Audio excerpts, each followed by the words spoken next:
Hello दोस्तों, चलिए आप जानते हैं उत्तर प्रदेश में जो नई सरकार बनी योगी 2.0 उसके बारे में, उनके मंत्रियों के बारे में। 52 मंत्रियों के साथ योगी जी ने शपथ ली है, तो उसको जानते हैं। आपकी परीक्षा से दृष्टि से क्या इंपॉर्टेंट हो सकता है, क्या महत्वपूर्ण चीज़ें उनके बारे में हम जानेंगे। चलिए हम जानते हैं मंत्री बनने वाले 52 नाम। हालांकि आपको पता होगा कि 52 मंत्री बन गए। कैसे बन गए 52 मंत्री? क्या कोई मुख्यमंत्री जब चाहे किसी 52 मंत्री को, किसी भी विधान सभा सदस्य को, विधान परिषद सदस्य को, एमएलसी को मंत्री बना सकता है? जी नहीं। संविधान में एक प्रावधान है, ये प्रावधान लाया गया 91वें संविधान संशोधन कॉन्स्टिट्यूशन अमेंडमेंट 2003 द्वारा। ये ऐसा प्रावधान लाया गया, ये केंद्र में भी लागू होता है कि किसी भी लोकसभा, मतलब किसी भी मतलब राज्य में जो उसकी निचली सदन है, निम्न सदन जो है, निम्न सदन मतलब विधानसभा। हालांकि सब राज्य में विधान परिषद नहीं है, 6-7 राज्यों में है केवल। तो उसमें जो है उच्च सदन विधान परिषद होता है, जहाँ की जो सदस्य होते हैं एमएलसी कहा जाता है, और विधानसभा के सदस्य को एमएलए कहा जाता है। तो एमएलए जो होती है विधानसभा सदस्य, जैसे उत्तर प्रदेश में 403 सीट है, इसका 15% ही एमएलसी बन सकते हैं, नहीं सॉरी, इसके 15% ही मंत्री बन सकते हैं। तो 403 का जो 15% लगभग 60 मंत्री, अभी 52 बने हैं, 60 मंत्री योगी जी बना सकते हैं। उसमें खुद वो शामिल रहेंगे, सीएम को लेके 60 मंत्री, ठीक है। और आपको मैं बता दूं कि ये क्या होते हैं, उप मुख्यमंत्री, कैबिनेट मंत्री, स्वतंत्र प्रभार, राज्य मंत्री। तो मैं आपको एक गोले के माध्यम से बताऊंगा इनका काम क्या होता है, ये कैसे काम करते हैं। चलिए गोला बनाता हूँ। ये गोला हो गई आपकी विधायिका हो गई, और इसी में एक और गोला बनाता हूँ, ये हो जाती है कार्यपालिका। गोले का मतलब आपको समझ में नहीं आया होगा, मैं आपको बता देता हूँ। जैसे ये मान लीजिए एक गोला है, तो इसी गोले में से ये गोला निकला, मतलब विधायिका, मतलब इसमें जितने एमएलए हैं 403 एमएलए, ये सब विधायिका के अंतर्गत आते हैं।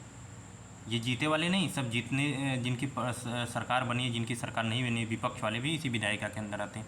कार्यपालिका में वो होते हैं जो सत्तारूढ़ पार्टी है, उनके कार्यपालिका में वही वो लोग होते हैं। कार्यपालिका का अन्य नाम है मंत्रिपरिषद। अब तो आपको समझ में आ गया होगा कार्यपालिका क्या है।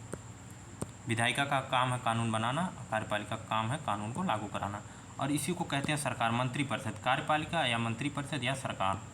आप जनरली सुनते होंगे कि सरकार गिर गई, सरकार गिरती, इसका मतलब विधायिका खत्म नहीं हो गई, विधायिका भंग नहीं हो गई, उसका मतलब होता है कार्यपालिका जो है अस्तित्वहीन हो गई, उनकी जो मेजोरिटी नहीं रही, तो कार्यपालिका को खत्म कर दिया गया, ठीक है। अब मैं कार्यपालिका के बारे में बताता हूँ, देख लीजिए। ये हो गई कार्यपालिका। कार्यपालिका में आपको मैं तीन भाग निकालता हूँ। ये हो गए ऊपर कैबिनेट, ये हो गए आपके स्वतंत्र प्रभार, ये हो गए आपके राज्य मंत्री, ये आपकी मंत्रिपरिषद है, और ये कार्यपालिका है, और यही सरकार है। सरकार का मतलब योगी जी के सभी विधायक नहीं होंगे, सरकार का मतलब जो कैबिनेट मंत्रिपरिषद है वही सरकार होगी। तो कैबिनेट जो मंत्री होते हैं, जो महत्वपूर्ण निर्णय होते हैं, हालांकि जो मेन रोल होता है सरकार में वो कैबिनेट मंत्री का ही होता है। स्वतंत्र मंत्री जो होते हैं, जो कैबिनेट मंत्रियों को जो मंत्रालय मिलता है उसमें कई विभाग होते हैं, तो वही कोई विभाग जो है स्वतंत्र प्रभार मंत्रियों को दे दिया जाता है, ये काम करते हैं। राज्य मंत्री जो होते हैं स्वतंत्र प्रभार और कैबिनेट मंत्री की हेल्प करते हैं, बस इतना ही जान लीजिए।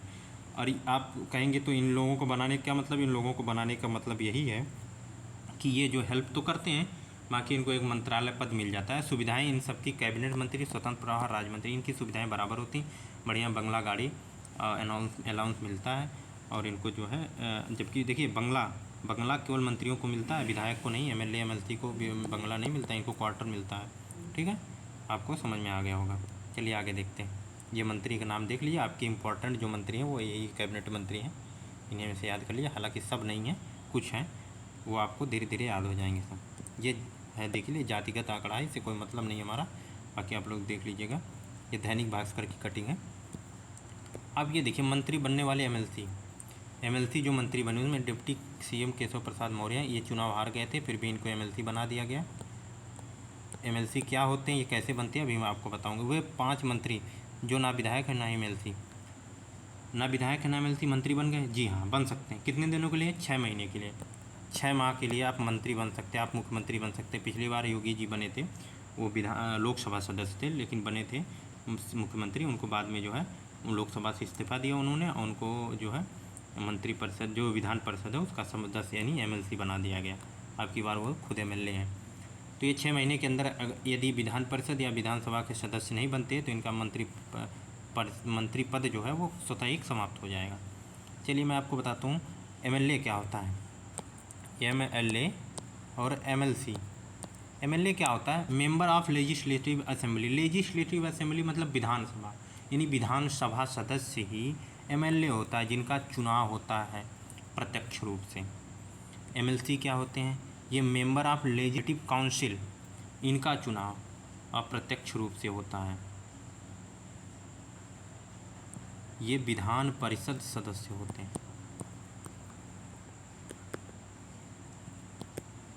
ठीक है, तो ये एमएलसी बन जाएंगे। अभी आपको मैं बता दूं कि हर राज्य में विधानसभा होती है। भारत के जितने भी राज्य उनमें विधानसभा होती है, लेकिन कुछ राज्यों में जो है केवल विधान परिषद। और विधान परिषद क्यों बनता है? तो विधान परिषद आर्टिकल 169 का उपयोग करके संसद, केंद्र की सरकार, संसद जो है किसी भी राज्य में विधान परिषद बना सकती है। क्या संसद को जब जी में आए वो किसी भी राज्य में विधान परिषद बना सकती? जी नहीं, राज्य की सिफारिश पे।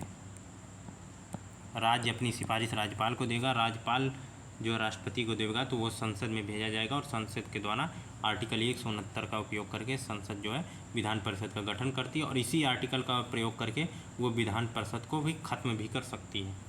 मैं आपको बता दूं आर्टिकल 171 जो ये बताता है कि विधान परिषद में कितनी अधिकतम सीटें हो सकती हैं। जैसे आपको लोकसभा में दिया गया है कि 403 सीटें हैं, विधानसभा में 403 सीटें, उसके 15% ही मंत्री बन सकते। उसी प्रकार किसी भी राज्य की जिसमें विधान परिषद है उसमें केवल उस राज्य का जो निम्न सदन है यानी विधानसभा है उसके 1/3 सीटें अधिकतम विधान परिषद के लिए सुनिश्चित की जा सकती हैं। विधान परिषद में यानी यूपी में जो है मान लीजिए 403 सीटें हैं विधानसभा की, तो इनका 1/3 लगभग 134 पद, 134 एमएलसी जो है उत्तर प्रदेश में हो सकते हैं। लेकिन उत्तर प्रदेश में जो प्रेजेंट एमएलसी हैं, एमएलसी का जो पद है, जो विधान परिषद सदस्य हैं, उनकी संख्या 100 है। ये अधिकतम सीटें उत्तर प्रदेश में जो है विधान परिषद सदस्यों की अधिकतम सीटें हैं। आशा करता हूँ सेशन आपको पसंद आया होगा। यदि सेशन पसंद आया तो इसे ज़्यादा से ज़्यादा शेयर करें, लाइक करें, चैनल को सब्सक्राइब करें।